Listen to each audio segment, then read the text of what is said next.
I was working as a photographer at a summer camp. I would frequently stay up late at night editing my pictures to make sure they were ready by the end of the week.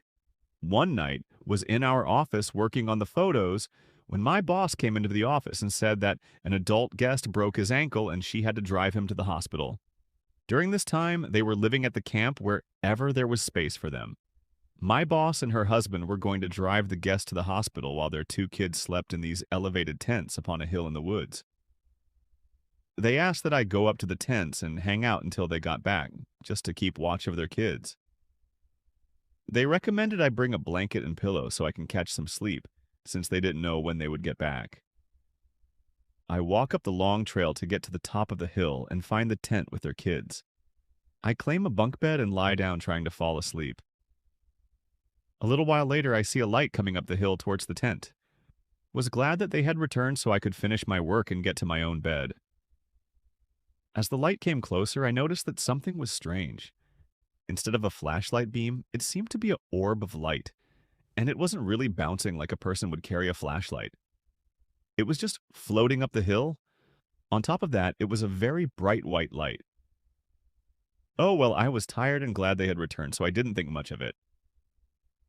The light got closer to the tent until it arrived at the entrance. Then the light just sat there at the top of the entrance, which is about 6 feet off the ground. I thought it was bizarre that they weren't saying anything or coming in.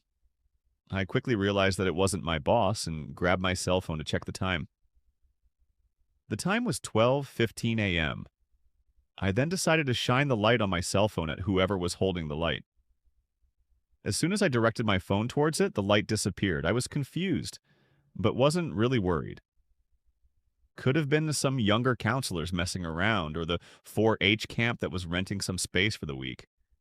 Maybe just kids exploring the property. Plus, I was tired and may have dozed off and wasn't thinking straight. I then tried to go back to sleep.